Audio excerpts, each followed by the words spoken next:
Hey, what's up, everybody? It's Tim here again. Still on location. That just means I'm just filming these real quick because I told myself I wouldn't. So, if you saw the video that I just posted for Bobby Z, you'll know what's going on. If not, real quick, I traveled for Thanksgiving, realized I'm under the wire, and I need to support another friend, and it's only right that I do so.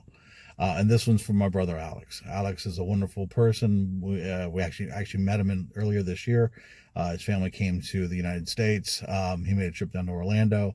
His family went off to Disney for the day, and he said, "You know what? I kind of need to get some vinyl." So myself and Brad kind of showed him around Orlando for a little bit. So anyway, here I am, hotel parking lot, getting ready to go get some Z's, but I had to get this done. Because I don't have access to my collection, I'm going to be showing photos in between the clips. These are things that I own, whether it be on vinyl or CD. So if you need proof, I will be glad to provide it. So anyway, let's get on to the questions, shall we? Question one.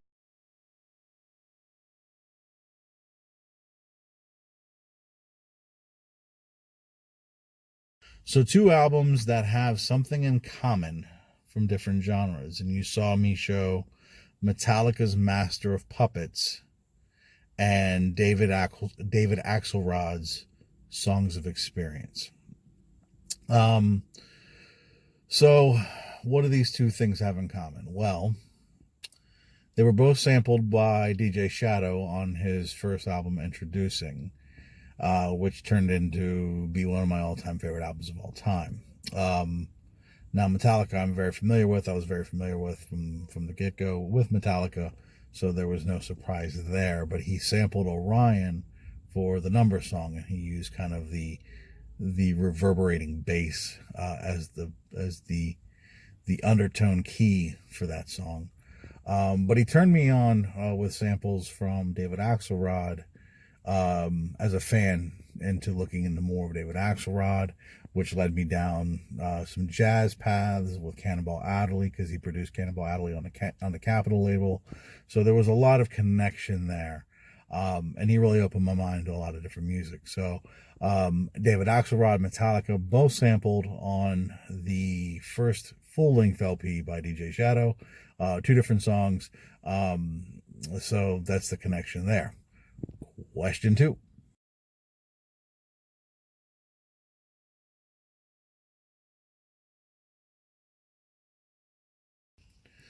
So Jimi Hendrix's Axis Bold as Love, it's his second album, and it's my favorite album of all time, not just my favorite Hendrix album. So it just seemed like a layup to say that it was an album that I revered as a better second album than the first. As an honorable mention, since we're going to go with two, I'm going to give you two entries on this one. That is the Low End Theory by Tribe Called Quest. I love People's Instinctive Travels in the Paths of Rhythm, but if I'm being honest, that album's about an 8. Low End Theory, 11 out of 10. So, figure I'll give you a double shot on that one since we're playing with the number two. Question three.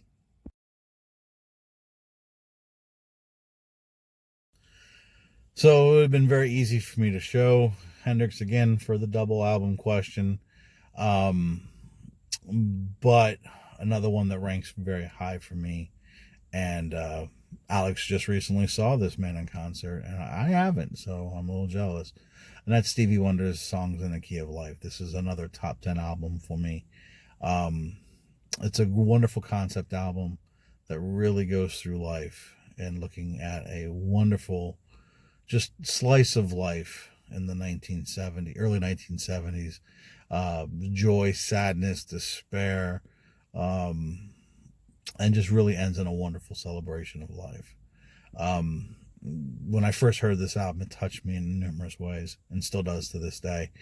And I feel that it's one of those things that it's one of those albums that probably everybody should listen to at least once because I think that if you really open your mind and heart to it, you'll find that you may not like every song, but you'll love the theme of the album. So, question 4. So, a favorite album of the 2000s. You know what? Oh, it was tough for me because it's not saying that I didn't connect with music in the 2000s, but I didn't connect with a lot of music in the 2000s. Even some of the hip hop, I think, missed its mark with me.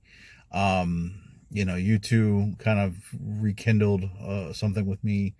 But one that really stood out, like I thought of pretty quickly, was Speaker Box to Love Below. And although and to me that was just, even though it felt like two solo Outcast albums, it was still a cohesive unit. And to me, that album, although Andre's was infinitely better.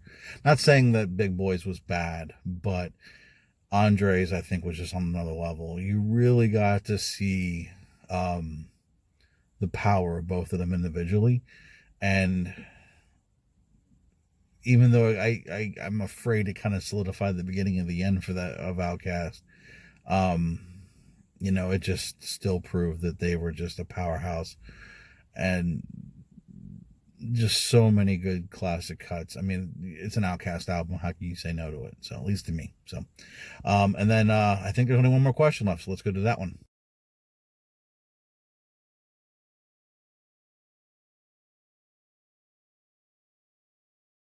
So I think it's been pretty obvious in past videos. My favorite movie franchise is Star Wars. Super excited that nine's coming out in a couple weeks. So, um, but there's two other big ones, at least in my house, and that's Jurassic Park and Ghostbusters. Obviously the first one's kicking off both of them, probably the best in those lines. But um, Jurassic Park, just the sheer beauty of seeing these beasts in motion.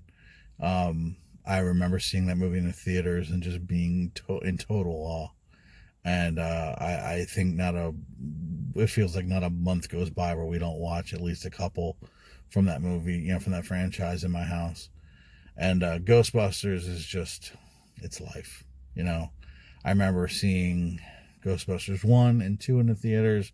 I didn't see the newer one in the theaters, but I do own it, and I respect it for what it is. I'm one of the few people that don't have a problem with it. Um, my son and I have watched the Real Ghostbusters cartoon ad nauseum. I mean, Ghostbusters is just life. So, um, if I had to pick two others outside of Star Wars, it's a layup. Jurassic Park and Ghostbusters. So, and that's it. I apologize for the guerrilla style of showing this one off, but you know what? I wanted to get this done for you, Alex. I love you. I want to support you in any way I can. So hopefully you're well. Hopefully this is finding you well. Hopefully everybody's enjoyed and had a little bit of fun. I'm going to go in and get some sleep now. So everybody take care. Be well. Hopefully you had a great week, and we'll talk soon. Peace.